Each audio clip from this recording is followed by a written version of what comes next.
भोजशाला से वागड़ तक केंद्रीय मंत्री गजेंद्र सिंह शेखावत ने पत्रकार सुनील शर्मा से की खास चर्चा।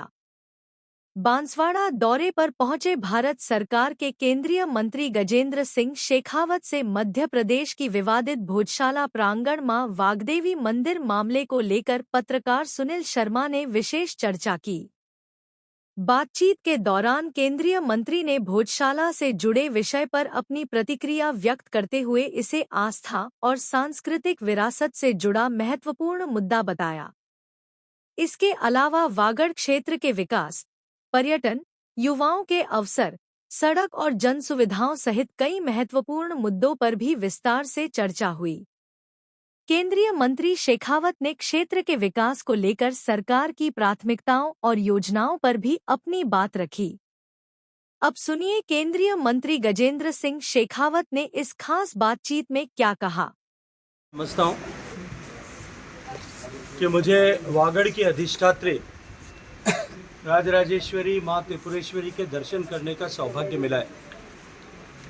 पूर्व में भी जब कभी मैं यहाँ आया, मैंने राजराजेश्वरी माँ त्रिपुर सुंदरी के श्री चरणों में राजस्थान के लोगों की, देश के लोगों की खुशहाली की अरदास की, कामना की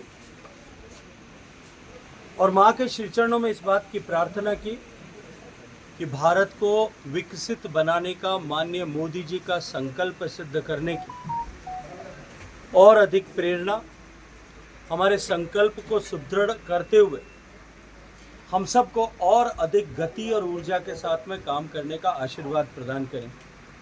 आज एक बार फिर माँ राजराजेश्वरी के चरणों में अब तक जो कुछ उन्होंने आशीर्वाद दिया है, मुझे, मेरे परिवार को और भारतीय जनता पार्टी के हमारे इस पूरे परिवार को जिस तरह से शक्ति, ऊर्जा और संसाधन दिए, ये निरंतर आशीर्वाद माँ की कृपा बनी रहे। हम सब भारतीय जनता पार्टी कार्यकर्ताओं के परिवार पर कृपा बनी रहे।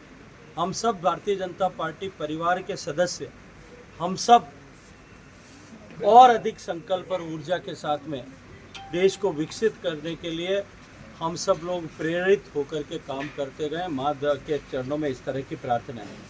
मेरा सौभाग्य है कि मुझे माँ त्रिपुर सुंदरी की सेवा का कुछ अवसर यहाँ के मैनेजमेंट के, ट्रस्ट के, बोर्ड के पदाधिकारियों ने दिया था। मुझे आकर के दिल्ली में आग्रह किया था इस मंदिर के बिजली के बिल को कम करने के लिए, और माननीय प्रधानमंत्री जी की जो प्रेरणा है कि हम रिन्यूएबल एनर्जी, हम हरित बिजली की तरफ, हरित ऊर्जा की तरफ जाएं। इस मंदिर के प्रांगण में भी खर्च होने वाली बिजली और बिजली पे खर्च होने वाले धन की चिंता से मंदिर का मुक्ति हो सके, इस दृष्टिकोण से मंदिर के ऊपर सौर ऊर्जा का संयंत्र लगाया जाए। मैं अपने आप को धन्य भाग समझता हूं कि मुझे माँ ने ये सेवा का अवसर दिया। आदरणीय कांतिलाल जी जब अध्यक्ष थे, तब इनकी अध्यक्षता में सभी लोग आए थे, भारतीय जनता पार्टी परिवार के सब लोग आए थे। मुझे ये सौभाग्य का अवसर मिला, सेवा का अवसर मिला।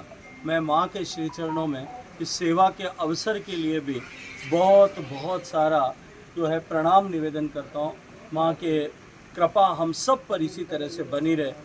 राजस्थान समृद्ध हो, देश विकसित हो और भारतीय जनता पार्टी परिवार के सब कार्यकर्ताओं के घर में प्रेम, प्रीति, यश, कीर्ति, शांति की अभिवृद्धि हो। इस अरदास के साथ, इस प्रार्थना के साथ में अभिभूत हृदय से मैं एक बार फिर माँ राजराजेश्वरी त्रिपुरा सुंदरी की श्री चरणों में प्रणाम करता हूँ। अभिनंदन, अभिवादन। धार भोजशाला का जो है आज हाईकोर्ट का एक निर्णय आया है, क्या कहेंगे इस पर? देखिए, माननीय प्रधानमंत्री जी के नेतृत्व में जिस तरह से इस तरह के ऐसे सारे विषयों जन भावना के अनुरूप सरकारों ने जो है वो पैरवी की है। धार भोजशाला के विरासत को लेकर के जो मध्य प्रदेश के उच्च न्यायालय में डबल बेंच में जो वाद दायर किया गया था, उस वाद पर जिस तरह की सुनवाई हो रही थी, उस पर आर्कियोलॉजिकल सर्वे ऑफ इंडिया, जो भारत के संस्कृति मंत्रालय का एक विभाग है, उनसे एक अनुसंधान करने के लिए, उनसे एक सर्वे करने के लिए न्यायालय ने आदेश किया था। उस आदेश को विरोधियों ने, विपक्षियों ने सुप्रीम कोर्ट में चुनौती दी थी, लेकिन सुप्रीम कोर्ट ने जो डायरेक्शन दिए थे, उन डायरेक्शंस की सीमा में रहते हुए हमने पूरा सर्वे किया और सर्वे में इस बात को सिद्ध करके प्रमाणित करके लिखा था कि ये भोजशाला जो है ये राजा भोज के द्वारा बनाया गया वाग्देवी का सरस्वती का मंदिर है। और उसके हर पत्थर पर, हर शिला पर, हर जो है ज़मीन पर लिखे हुए पत्थर पर कुछ न कुछ मंत्र अक्षर, कुछ न कुछ जो है वो हमारी संस्कृति, हमारे वेद, हमारे उपनिषद, हमारे इतिहास से जुड़े हुए तथ्य लिखे हुए थे। हमने उन सब को जब प्रमाणित किया, मैं न्यायालय के इस निर्णय का अभिभूत हृदय से स्वागत करता हूँ। न्यायालय ने इसे वाग्देवी का मंदिर मानते हुए पूजा हमारा अधिकार है, ये अधिकार सुनिश्चित किया है।